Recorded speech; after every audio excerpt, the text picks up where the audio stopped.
You believe you are failing because you lack discipline. That is what most people conclude. They look at the pattern, the missed deadlines, the abandoned projects, the relationships that collapsed in familiar ways, and they decide the explanation is simple. More willpower, more structure, more effort. And that conclusion feels reasonable, because it places the problem somewhere solvable. It turns the mystery into a task.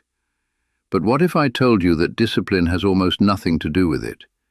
What if the real explanation is far stranger, far more hidden, and in some ways far more unsettling than a simple lack of effort? What if part of you, not the part you hear, not the part you consciously control, is actively working to make you fail? Not out of stupidity, not out of weakness, but for reasons that, once you understand them, will force you to look at your entire life differently. I have spent my career studying the human mind, and the one thing that surprised me most was not how often people destroyed themselves. It was how deliberately they did it, and how completely unaware of that deliberateness they remained. That is what I want to show you today. Not a list of habits, not a set of strategies, but the actual mechanism. The thing that is happening inside you when you ruin something good, when you quit right before success, when you repeat the same mistake so many times it no longer looks like a mistake. It begins to look like a preference, because, in a certain sense, it is. Let me begin with something you already know about yourself. You have done this before. You set a goal that mattered to you. You started well, and then somewhere in the middle, or worse, right at the edge of success, something shifted. You got distracted. You lost momentum.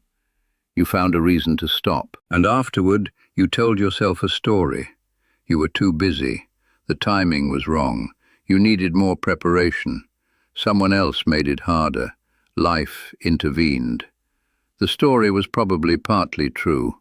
Life does intervene. Timing does matter. These are not invented excuses. But here is the question I want you to sit with for a moment. Why does the intervention always seem to arrive at the same point? Why does the obstacle appear not randomly, not at the beginning, but precisely when you are close to something important? Why do so many people quit, not when the task is hardest, but when the finish line is visible? That is not bad luck. That is a pattern. And patterns do not emerge from randomness. Patterns emerge from systems. Something in you is producing this result, consistently, reliably, across years, across different goals, across different areas of life. The question is what that something is. Most people, when they think about self-sabotage, imagine something dramatic. They picture an alcoholic destroying a career, or someone burning a relationship down in one spectacular argument. But that is not how most self-sabotage works. Most of it is quiet, ordinary. It looks like procrastination. It looks like distraction. It looks like suddenly becoming very busy right when you were supposed to work on the thing that matters most. It looks like arriving to opportunities slightly underprepared. It looks like pushing people away just as they get close. It looks, in other words, like life. That is what makes it so difficult to see, because it is not a single dramatic failure. It is a series of small, reasonable-sounding decisions that collectively move you away from what you say you want. You don't submit the application because you need a little more time to refine it. You don't have the conversation because the moment isn't quite right. You don't take the risk because there are too many unknown variables. Each decision on its own seems mature, careful, measured. But if you look at the whole sequence, if you follow the pattern across months, across years, what you see is something else entirely. You see someone who has not moved. Now here is where I want to introduce the first real mechanism, because simply describing the pattern is not enough. What I am interested in is the why. And the most common explanation people give themselves is wrong. The common explanation is discipline, or more precisely, the lack of it. I know what I should do, I just don't do it. Therefore, my problem is willpower. This feels logical, and it is exactly backward. Think about what this explanation assumes. It assumes that you are one unified person, one set of desires, one direction, and that what stands between you and your goal is simply the energy required to move toward it. But you are not one unified person. This is the thing that most people find uncomfortable to accept. Inside a single human being, there are competing forces, competing desires, competing fears, and these forces do not negotiate openly. They do not sit across from each other and discuss their concerns. They simply act. One part of you wants success. Another part fears what success will cost.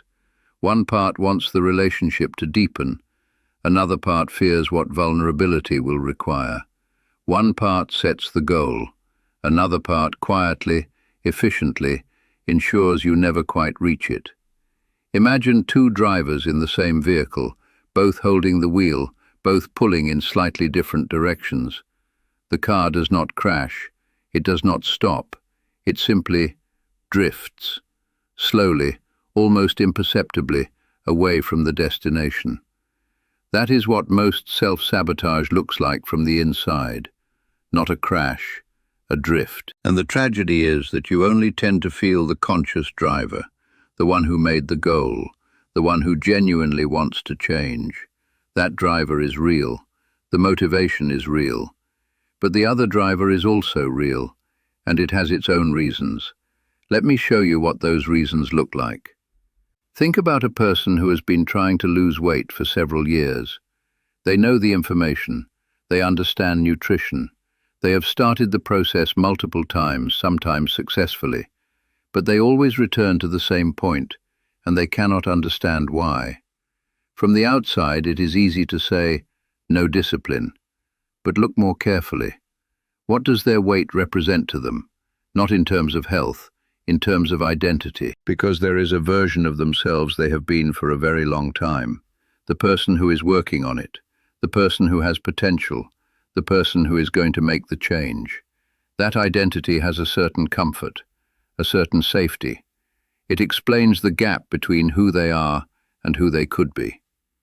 But if they actually succeed, if the goal is achieved, that identity collapses.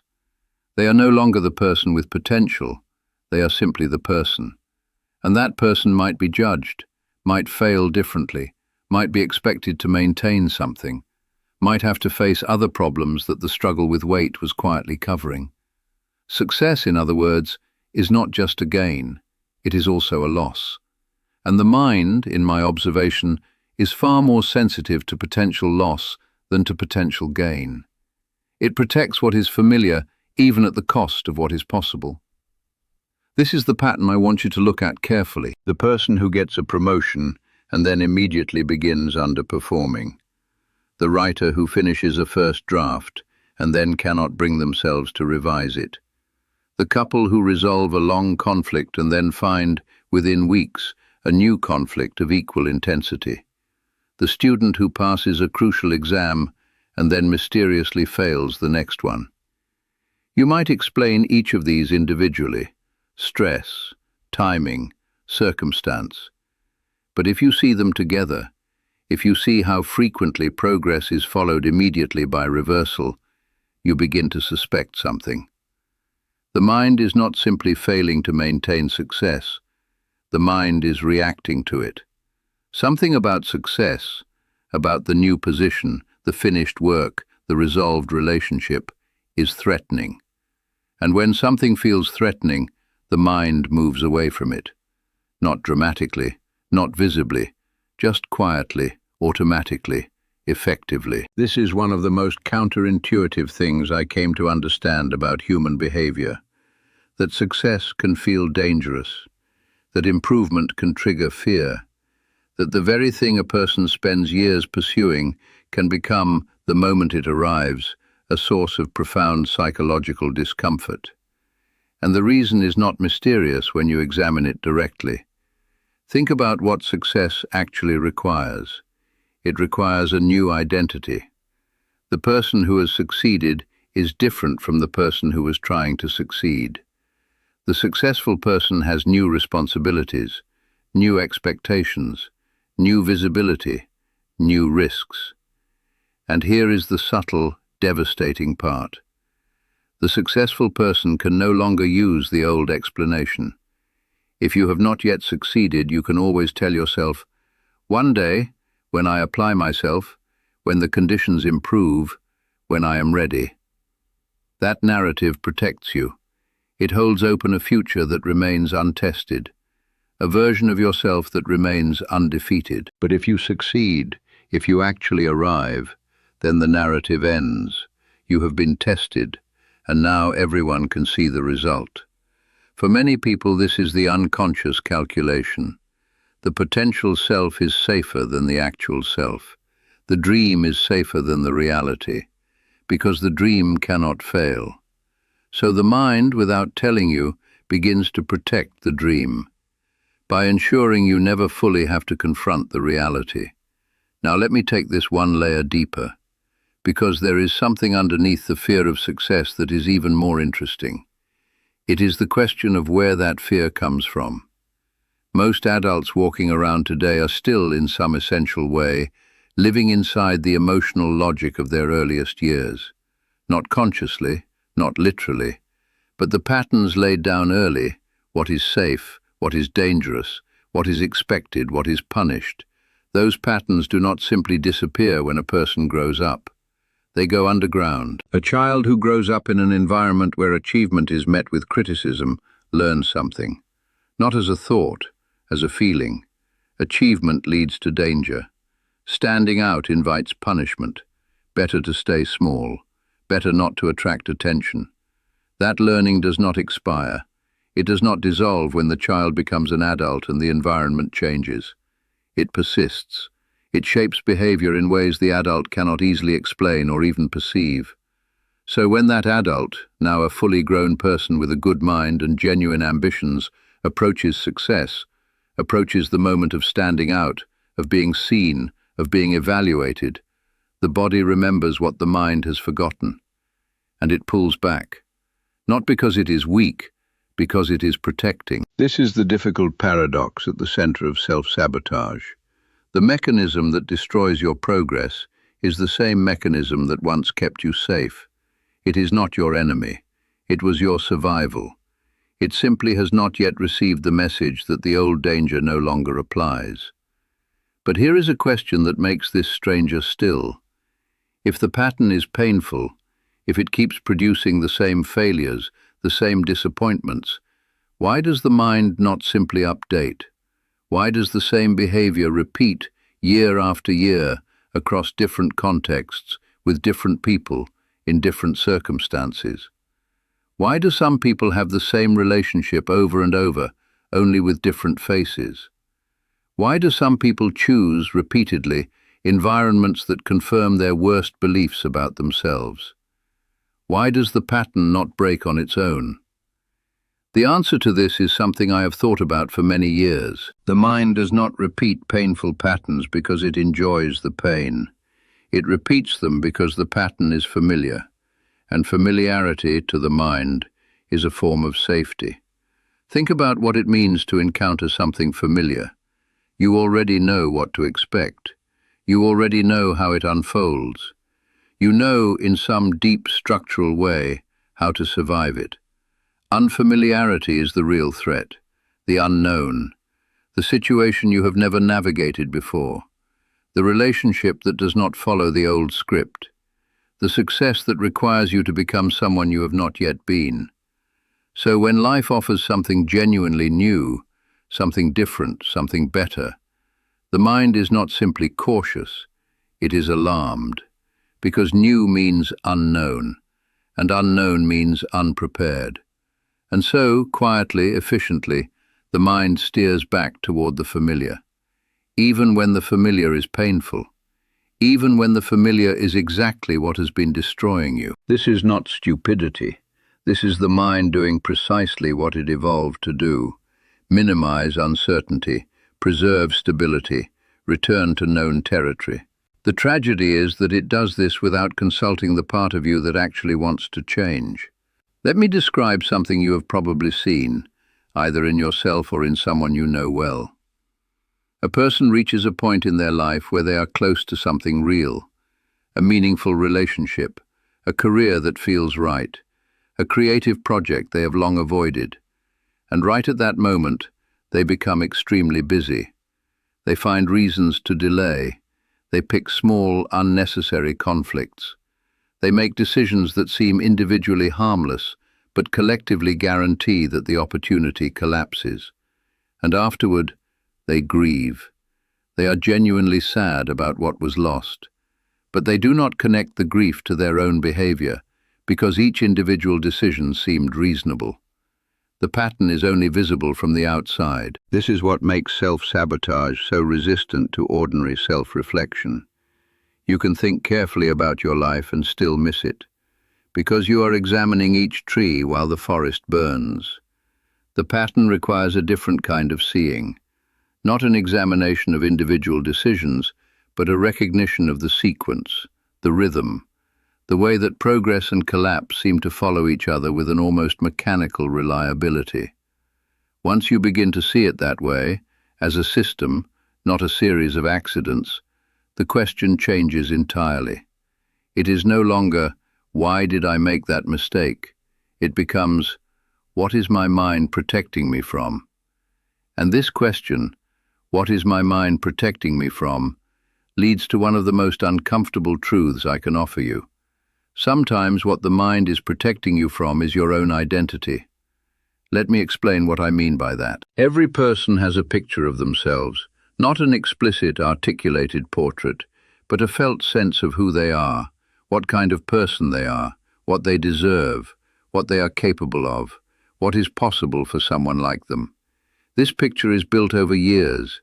It absorbs messages from parents, from teachers, from early failures, from the way love was or was not given.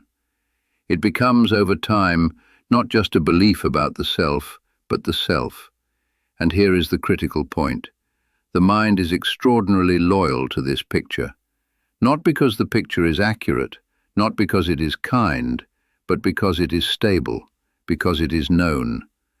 When life begins to offer evidence that contradicts the picture, when success begins to accumulate, when love begins to be reliable, when competence becomes visible, something happens. Not excitement, not relief, discomfort. Because the evidence is saying, you are not who you thought you were. And even when that message is positive, even when the revision would be an improvement, the mind resists it. Because revision means instability.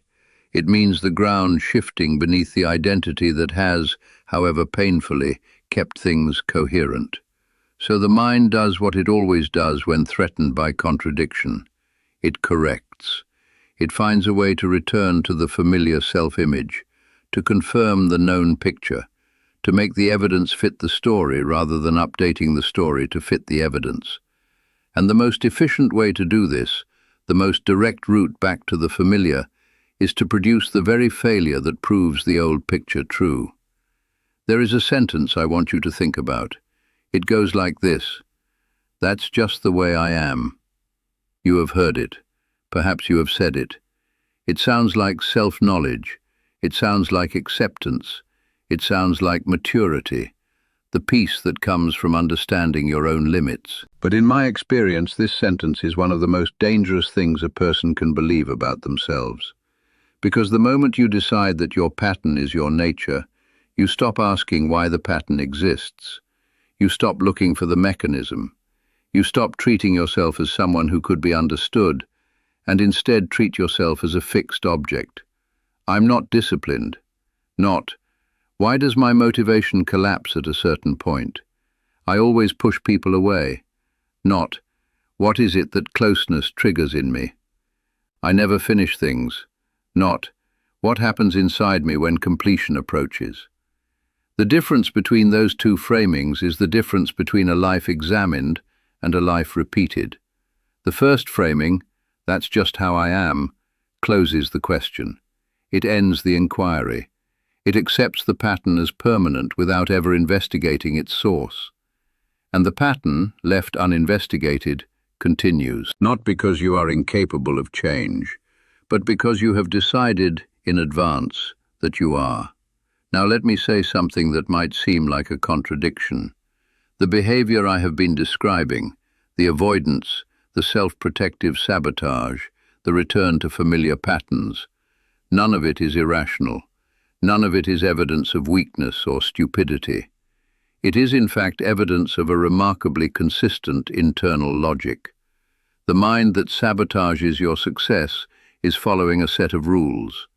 Rules about what is safe, about what you deserve, about what happens when you stand out, when you succeed, when you trust, when you commit.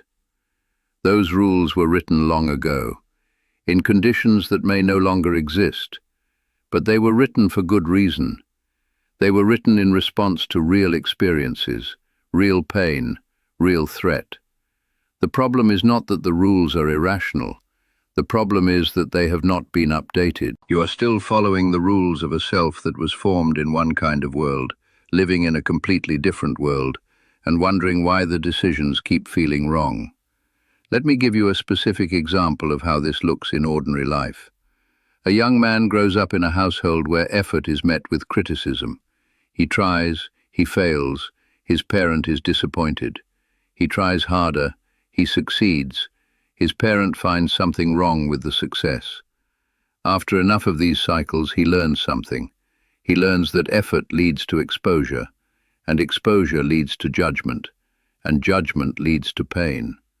So he stops trying fully, not consciously. He does not sit down and decide, I will always hold something back. But a part of him holds something back, in school, in work, in relationships. He gets close to things, but never quite all the way in. Now this man is in his 30s. He is frustrated. He knows he is capable of more. He has even seen himself excel in brief windows, but the pattern keeps pulling him back.